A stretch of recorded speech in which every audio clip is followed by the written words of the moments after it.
Di musim hujan, di kala pandemi, masyarakat harus waspada dengan berbagai penyakit yang disebabkan virus. COVID-19 dan demam berdarah dengue atau DBD, dua penyakit yang disebabkan virus, secara umum keduanya memiliki gejala demam pada awal infeksi. Bagaimana mengetahui gejala keduanya dan pemeriksaan apa yang harus dilakukan? Mungkinkah keduanya terjadi bersamaan? Kami bahas pagi ini dengan Dr. Mustafa Rusli, spesialis penyakit dalam. Selamat pagi dok, salam sehat dok. Selamat pagi. Ya, dok kita bicara mengenai DBD ini di beberapa daerah saat ini mencatatkan kenaikan yang cukup signifikan terhadap jumlah kasusnya. Seberapa penting nih kita harus memahami bahaya DBD di masa pandemi seperti saat ini dok? Ya, demam berdarah dengue adalah suatu penyakit endemis, penyakit menular endemis yang biasa terjadi di Indonesia. Biasanya memang pada saat pergantian musim kemarau ke musim hujan, di mana mulai banyak genangan air di mana-mana, maka akan terjadi peningkatan populasi nyamuk, Mhm. termasuk populasi nyamuk penyebab demam berdarah. Sehingga pada mulai awal musim penghujan seperti ini, biasanya kita waspada terhadap kemungkinan terjadi peningkatan kasus dari demam berdarah. Dan itu memang terjadi setiap tahun kalau di Indonesia. Jadi kita tetap selalu waspada setiap bulan-bulan seperti ini. Iya dok, kalau kita bicara saat ini terjadi juga berbarengan dengan musim hujan, kemudian pandemi COVID-19 yang masih terjadi, apakah memang COVID-19 dan DBD ini bisa menyerang secara bersamaan kepada satu individu, ataukah memang secara kita berbicara mengenai bagaimana virus ini menyebarnya, karena gejalanya hampir sama, ada suhu tubuh yang meningkat, kemudian juga karena sama-sama virus dok. Ya, betul Mas. Memang apa kesulitan yang awal seandainya terjadi demam berdarah dan COVID-19, maka adalah gejalanya di beberapa kasus akan sama, yaitu demam sebenarnya. Demam.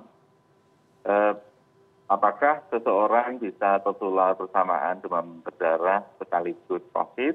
Maka secara hipotetikal bisa terjadi karena pada saat ini yang kita tahu bahwa imunitas terhadap demam berdarah itu tidak melindungi terjadinya COVID dan sebaliknya. Sehingga bisa saja pada satu orang itu tertular dua penyakit sekaligus. Karena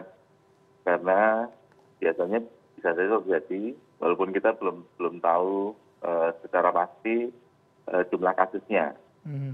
Sampai sekarang setidaknya di Surabaya belum ada terbukti ada pasien COVID-19 yang positif demam berdarah. Tetapi pasien COVID-19 yang dengan dugaan demam berdarah sudah ada beberapa di beberapa bulan terakhir.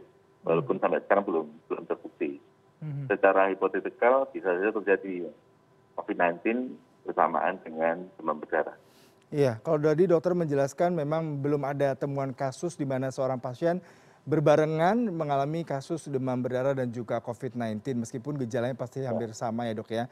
Lalu seandainya kita ada keluarga di rumah nih dok yang mengalami gangguan keluhan seperti COVID-19, kemudian juga ternyata ada demam berdarah juga anggota keluarga yang lain, dan tidak bisa kita biarkan mereka untuk karantina di rumah. Lalu seperti apa nih dok langkahnya? Apakah memang kita harus membawa yang DBD dulu ke rumah sakit atau yang COVID dulu ke rumah sakit atau seperti apa nih dok? Ya, kalau untuk saat ini sebaiknya memang tetap perlu ke layanan kesehatan. Setidaknya yang pertama adalah screening untuk COVID dulu kan. COVID-19 jelas sudah bisa menular ke lingkungan kita dengan cepat. Sementara demam berdarah memang tidak langsung menular dari manusia ke manusia, tapi lewat nyamuk ke manusia. Mhm. Tetapi keduanya ini adalah penyakit yang sebenarnya sama-sama berbahayanya. Ada potensi fatalitas yang berat, sehingga kalau ada kecurigaan seperti itu sebaiknya segera ke layanan kesehatan karena tidak semua diagnosis untuk COVID-19 dan demam berdarah itu bisa dilakukan hanya secara klinis. Sebenarnya Mhm. perlu pembuktian lab dan sebagainya yang mungkin perlu waktu, dan ada beberapa yang harus ada ditambahkan dari pemeriksaan COVID-19 yang rutin. Iya. Dokter, kalau kita bicara mengenai DBD sendiri, ini penyakit dan yang sangat mematikan ya dok, dan perlu pengawasan lebih detail, observasi, dan juga memang harus membutuhkan pelayanan kesehatan di rumah sakit. Lalu apakah ada komplikasi lebih yang sangat signifikan dari seseorang yang terkena DBD dok, dan mengakibatkan Ya. kematian? Untuk fatalitas, kematian demam berdarah dengue sebenarnya tidak setinggi dari COVID-19 secara epidemiologi. Kalau lihat COVID-19 secara global mungkin sekitar 2 atau 3%, Indonesia mungkin lebih tinggi dari itu. Sementara untuk demam berdarah dari tahun ke tahun biasanya kalau di global biasanya dia dianggap kurang dari 1% Mhm. fatalitasnya. Sementara di Indonesia mungkin antara setengah sampai 1% biasanya fatalitasnya. Namun karena jumlah kasusnya bisa menjadi sangat banyak, pada saat terjadi epidemi demam berdarah, sehingga tetap saja itu menjadi kewaspadaan kita. Karena sebenarnya kewaspadaan untuk demam berdarah bukan sesuatu yang sulit dilakukan sebenarnya. Jadi bisa dilakukan, bahkan mungkin tidak perlu biaya terlalu banyak ya untuk kewaspadaan untuk demam berdarah.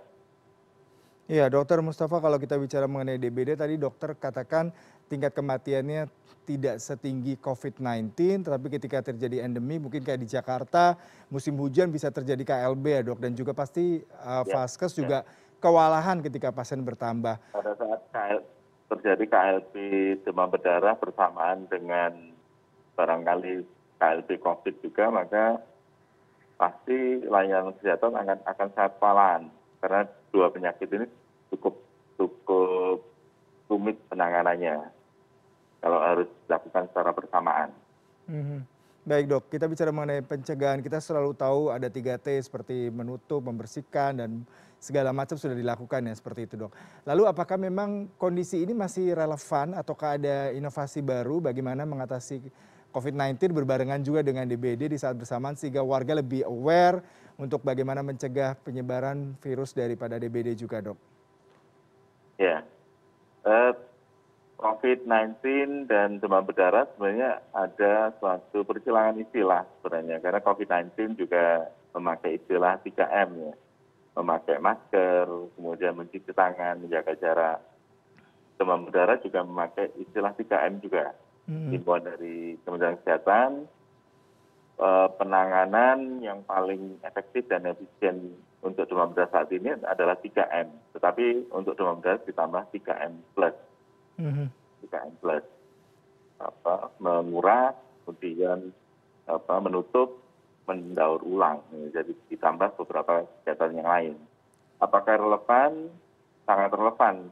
Setiap saat ada musim penghujan di mana air cukup banyak sebagai breeding tempat berbiaknya nyamuk, maka sangat relevan masyarakat juga bersiap-siap karena itu memang harus dilakukan oleh masyarakat.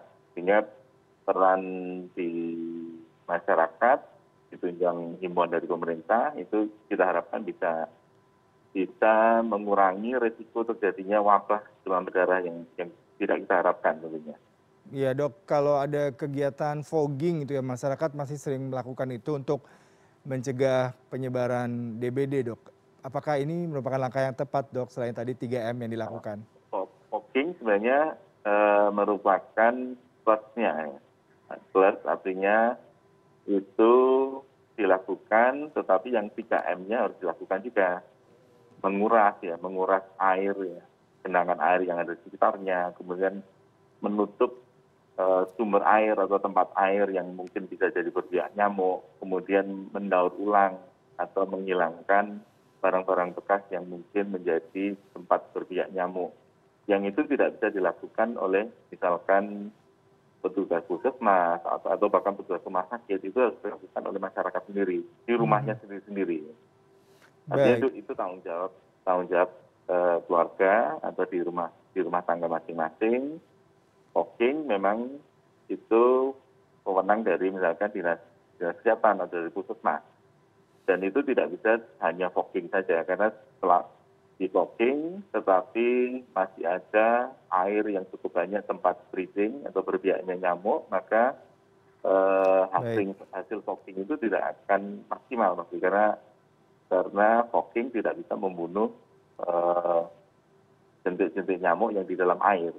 Fogging hanya membunuh nyamuk dewasa yang sedang sedang terbang ya, atau sedang ada di lingkungan.